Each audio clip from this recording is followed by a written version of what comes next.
All right, Kenman here and trying a little change up today. Different direction. Little variety for the channel. Let's see how it goes. So today, got a little specific set out on the table. Not sure if it gives it away by looking what's here because there's some variety across the bottom, what I want to talk about today. But I want to have a little discussion topic, but we're going to be doing something in the process of having that discussion. So I'm going to get some of these out of the way. We're going to bring them back and talk about them in a minute, why I had them out here in the first place, etc., etc. Let me leave it like that. But today, I'm going to take some last looks at this Sencut Crowley button lock. Pretty sweet knife. Had this for a while. Oof, good start. I've had it for a while. I did the unboxing for it, I don't know, a month or two ago. Carried it a few times. Man, I haven't been having problems. There we go. My timing to get it to close right. This button lock is nice. See, now you can see I'm getting the hang of it. Sometimes I look at the camera. I should be just looking at what I'm doing. There you go. Now we're seeing the action. Anyway, we're going to take this apart today and prep it for the scale die project. Instead of doing it all in one big bang and making a 20 to 30 minute video, I'm going to try something different. We're going to talk about some stuff while I take this apart so we can kind of look at this button lock, see if there's any extra issues that we might come across. But we'll get it torn down, kind of check it out, how it's made, all the parts, and have a little discussion. And then we'll have it ready so that when we do the die project for it, we can basically immediately dip the scales and do the die and then put it back together on that video. So it'll kind of be like a two-part video. But let me know in the comments what you think. If you think that's a good idea or you like the way I've done the other die videos so far. I've got that playlist going. There's 9 of them that we've done so far, and it's been fun. I've been enjoying it, and I just wanted to try it a little different and have this little discussion while we tore it down today. And so, yeah, we're going to tear this down. I'm going to try to keep it tidy, but I want to talk about left-handed people, such as myself, and the knife world, and how it affects us. There are a lot of cool things, types of locks, types of mechanisms, types of styles that are really neat. But there are definitely some where they don't really, I guess they don't consider the left-handed person when they do the design. And we're going to look into some of those styles in a little bit here. A lot of the times what it is it's either going to be the lock, the closing mechanism, the way it is accessed, or it is this pocket clip like I just took off. This particular knife has holes on both sides, so you can put that pocket clip on either side. So they have taken that time in their design to consider if a left-handed person were to buy this knife, what would they need? And so they added the holes, made the clip a universal shape so that it can go both directions. And like I said, they kept it in mind, and this is now completely left-handed, especially since it's a button lock. That's another one of the things I want to talk about. Let's go ahead and just tear this apart. But some locks I feel are, well, I know are much easier for a left-handed person. Some of them are much more difficult. And it's an interesting, all right, let's not get too crazy here. I'm keeping the pressure.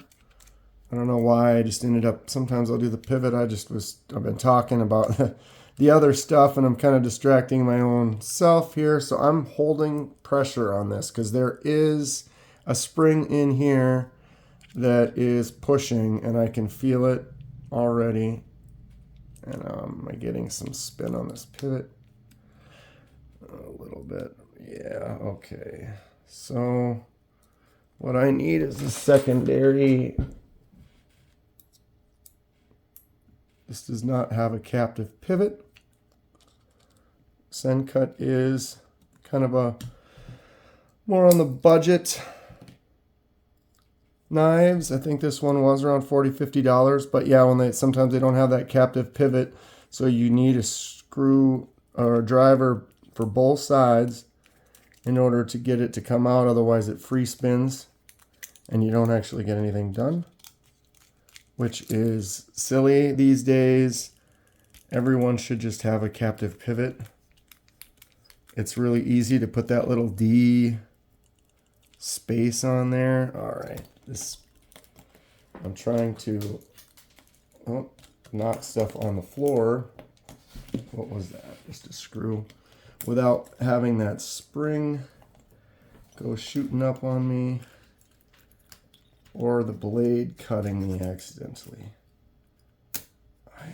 We are stuck. Okay, there's the spring. All right. I gotta look on the ground. I did drop something. It's just a little screw, I think. Thanks. Okay.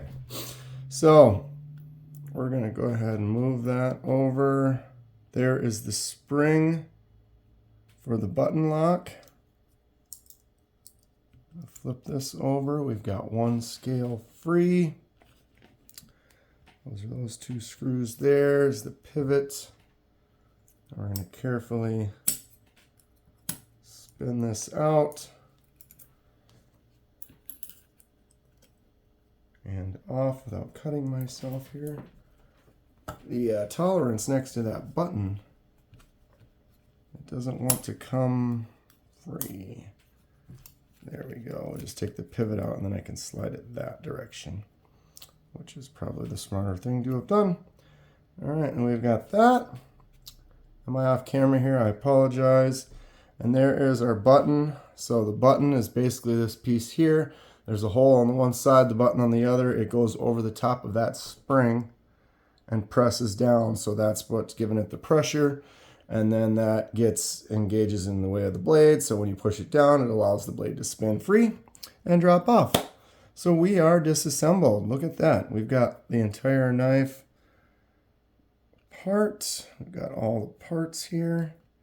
So we've done that, and we'll be able to make that die video a little bit quicker and happen a little bit faster. What's everyone think of this so far? Where are we at? 7 minutes, huh? Okay, so now let's get into that topic that I was barely able to talk about because I got distracted enough by this. So I'm going to put these, maybe we'll put these up here, and I'm going to get rid of our knife. Oh, I have left a mess on my mat, which we will wipe off, and it will be fine. How is everyone doing? What's the plan for this weekend? Or I don't know when this is actually going to go up. Maybe this won't go up till Saturday. But yeah, I've got a nice little relaxing weekend. It looks like it's supposed to rain, so I don't know if it does. I won't get out too much. Otherwise, try to get outside maybe Saturday. Yeah, okay. We're clean. So, lefties. Lefties, button lock knives are great. The button works good in a right hand. Why am I having a hard time closing this from it? And it works really good in the left hand. So if they make something with a button lock on it, that's like ideal for a lefty because that lock actuates just as good with the left. Some people will even say with that index finger, it's even easier with the left. Now, the reason I have the Remet out is because this is one where they don't offer an option for the clip on the other side. So what I've got is a knife that has a button lock that is really nice for an ambidextrous type of use. Yet they decided not to put that extra hole. That hole is the same, so they will only need to put one more hole right there. And this pocket clip is the same both directions, so it could have been put on that other side just by adding one more hole, but they've decided not to do that, and that's unfortunate. Sometimes I'm interested in something, and so I'll still purchase it, even though I don't have that option, but that is one of the things that I see that kind of bothers me. We have liner locks, or no, I'm sorry, this is a frame lock. So the difference between a frame lock and a liner lock would be the exposure. You've got your scale over the top of the liner, like on this one as well. So it's on the inside and the scale covers it up. So you have that scale in the way. So this would be called a liner lock, and this would be called a frame lock, like this one here, where it's completely exposed and you see that whole outer piece. Now the issue with this is, well, this is a completely righty knife because it only has a thumb stud on one side, and then it only has a clip on one side that is not universal, so it cannot be flipped. And then what we've got is with these big frame locks like this, liner locks, got them all over the place. Apologize. The liner locks, if I were to try to spidey flick this with my left hand, my natural resting place for my thumb is actually pushing that against the blade and then not allowing it to open. So now if I could hold it up there, I could kind of do it, but then it's a little bit awkward of a way to hold it because I can't push on this portion. So now I'm holding it differently and it makes it difficult for me to do. Now, I know this all sounds like I'm just complaining. I'm not. I'm left-handed. Maybe that's the disadvantage for me. But I'm just trying to show what is out there, what kind of little frustrations we get. I'll still buy knives like this. This was a really cheapo one, but look how easy it is to actuate with the right. When I get it the left, there's pretty much almost nothing I can do. And I can't put it in my left pocket. So it's a little frustrating. And the reason it's frustrating is because there are knives out there. Max Ace Goliath. Oh, it's kind of a newer knife. It's gorgeous. I love it. I want it badly. What's the new one on Kickstarter? The Boa. Same thing. Really cool looking knives, but they have no left orientation clip. It's like this Ferrum Forge Gent 2.0. It's a nice little knife. It's a fun little knife. That liner lock works all right. Now the thing is the liner lock, because it's on the inside, I can push here and it doesn't really have an effect on this particular knife. Now the Civivi Ortis has a lighter, watch this, can't do anything. If I put up there, I kind of can. If I get my thumb out of the way, what we've got, the issue here is the scale is really thin and light. They try to make it lighter, but see, I don't know if you can see that. I can squeeze. You see that? I can squeeze that right there. So what happens is the righty, I can flick that out real easy. But with the lefty, I go to flick that out and it doesn't do anything because my thumb is pushing against it, not allowing that to do its thing. So in a case like this knife, I love this knife, but because that scale is thinner, it makes this knife not as fun because I can't do that spidey flick that I just love to do, and now I'm forced to do something different or use my other hand. In the case of like this Ferrum Forge Gent 2.0, it has a more rigid scale. It doesn't have something for a spidey flick in this case, but if you were to look, I can squeeze that scale hard and it doesn't really move. So it's never going to put that pressure on the frame lock or liner lock. How many times am I going to, write in the comments, how many times did you say liner lock when you're supposed to say frame lock and vice versa? I apologize, tongue-tied. Anyway, so that is nice when it's a little bit stiffer because you can do it with both the left and the right hand. I would love to get a knife. Tell me in the comments if anyone knows if there is a lefty liner lock that I can push across this direction. Now I have to reach across more direct this way, which puts you a little bit more in the way, gives you a little bit more chances. You can see I got a little nick right there because of that actual thing. As a righty, when you do that liner lock, your hand is pretty much only just a little bit of thumb and then you're completely out of the way. So you have less chance of getting a little bit of a cut or something when you're trying to close it, especially when you're putting that pressure on it and then you're pushing this way. When you're like this, you have that tendency to have that more of an opportunity for that to happen. So I would love to buy myself or make one, maybe do one on Kickstarter one day where it's an actual left actuating liner lock. Let me know if anyone's ever seen one before. I'd love to get one, try it out. This Civivi, what is this? The Appalachian Drifter 2 or something like that. Sweet knife, really cool. I love the style of it.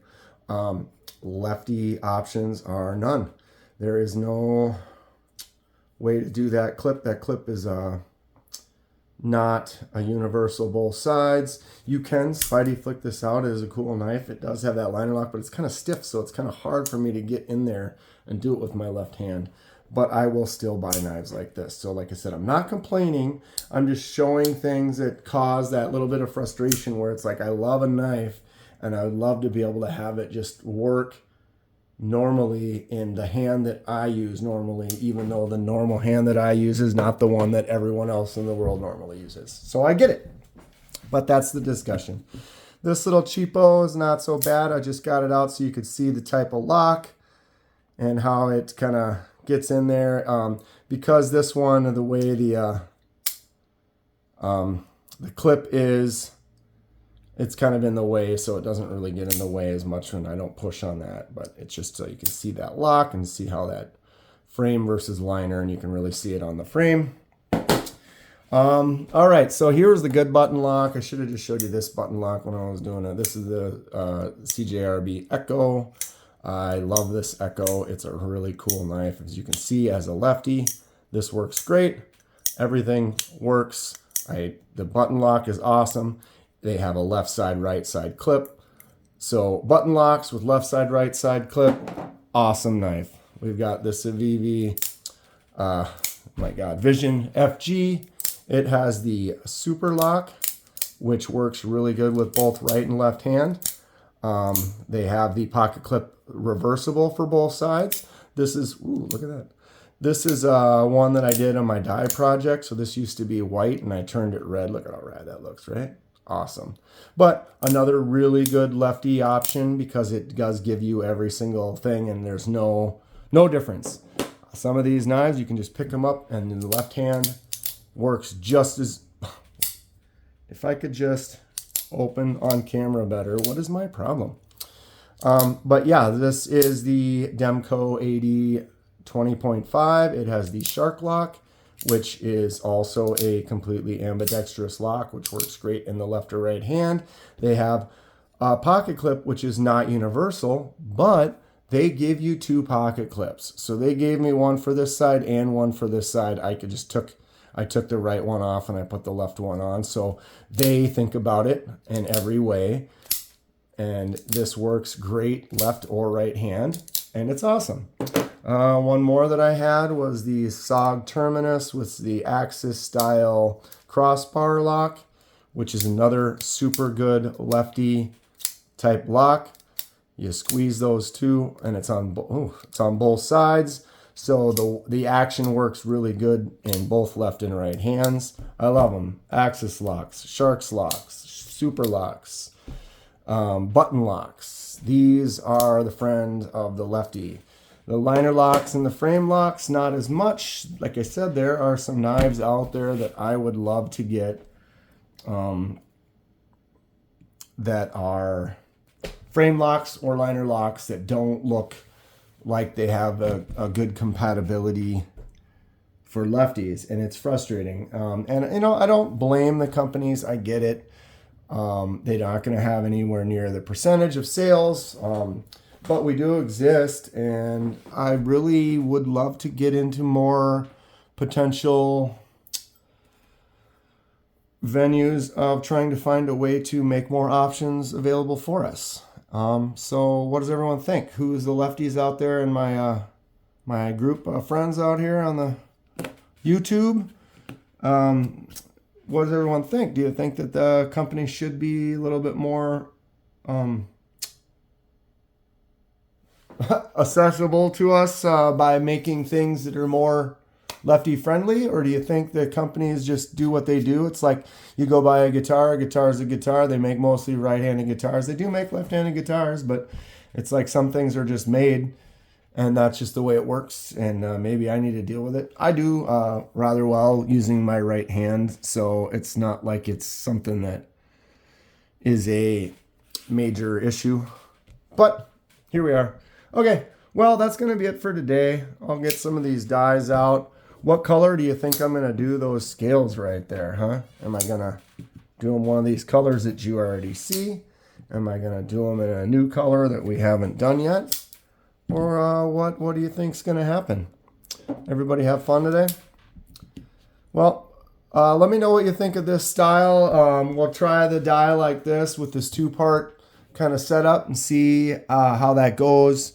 And if it makes it faster, if people like that a little bit more. I kind of like doing the whole process, boom, A to B, but people can watch this video, then they can tune in on the next one and kind of catch the whole thing. So it's not like you're going to miss out on the teardown. We got to kind of pay attention to the parts a little bit more. But yeah, that's going to be it for today. If you enjoy what you see, please hit that like button. Subscribe to see more. Got a lot of dies coming up soon. Got a lot of more unboxings and exciting stuff in the future. But yeah, I really appreciate everyone tuning in and all my subscribers, and stay sharp. We'll see you next time.